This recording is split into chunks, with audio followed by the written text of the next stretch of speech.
Welcome to Out of the Blue number 339. Frankie found a new place. For some reason, he loves laying in this little patch of flowers. Frankie, say hi.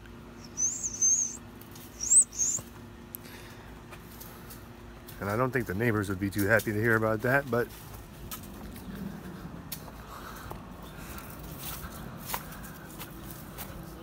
of all the places to lay in the yard, there's grass, there's sunshine. He picks that little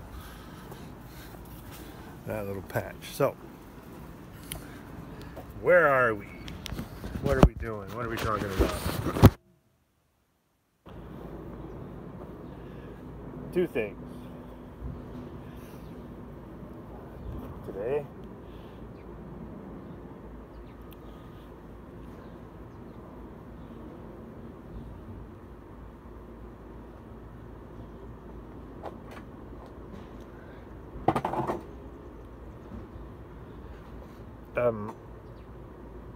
the one thing is in the I think it was 337.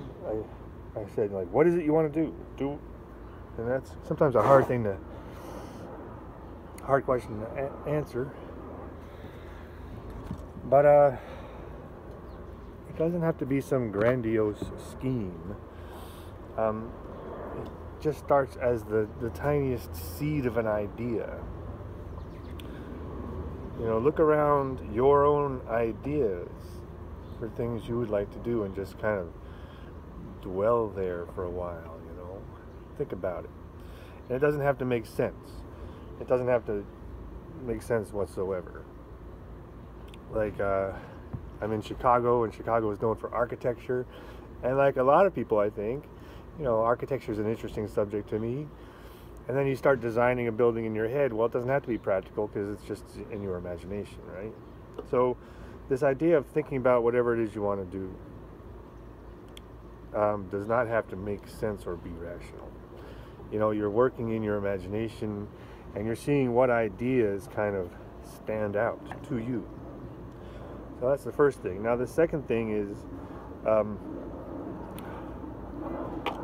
for me, the answer is not rational. So I often talk, when I talk about Neo-Swedenborgianism and I talk about speaking Neo-Swedenborgianistically, I make it clear that it's a rational thought process that goes into Neo-Swedenborgianism. And so, and this series is mostly about Neo-Swedenborgianism, so it's 99.9% rational. So pretty much almost everything I'm going to say has a rational justification. Almost everything.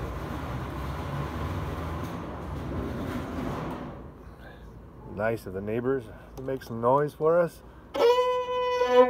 And I say almost everything, and I say 99.9% rational because my answer to that question is, what do you want to be doing, is also not rational.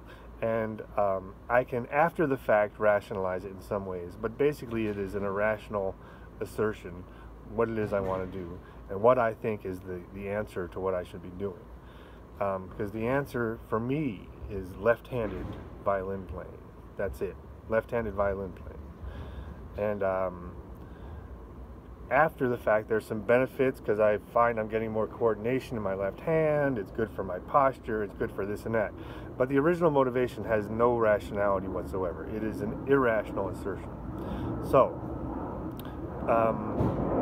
Neo-Swedenborgianism is a rational thought machine. But within Neo-Swedenborgianism is this idea that comes out of Swedenborg, because what Swedenborg says about heaven, and of course I'll remind you that Swedenborg thought he really went into some other place called heaven. Neo-Swedenborgianistically, we're saying this is a part of your own human physiological psyche. Anyway, but what he says is you get to heaven and you can do anything you want. There's no restrictions on your behavior whatsoever. So as he describes it, people get to heaven and at first they kind of act nice, And then when they really find out that there's no restrictions on their behavior and they can do anything they want, some people do things you might not have expected from them. So my point is that to put yourself in that mind frame, that headspace where, okay, if you could do anything you want, if you were in a place today, the next hour, from now until an hour from now, you can do anything you want. Just think about it. What would you do? Absolutely anything you want. And that answer is going to be irrational because basically I'm asking, what do you feel like doing? You can do anything you feel like, anything you want to. And it's when you started talking about what you feel like doing, that's no longer a rational thought. It's a feeling.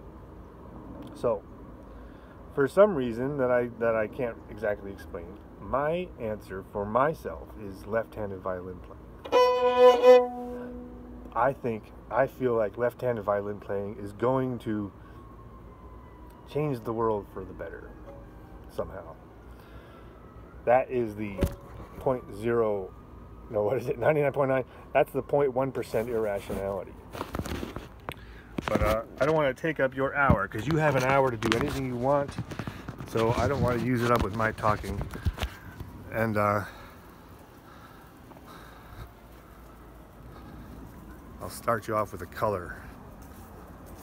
Here.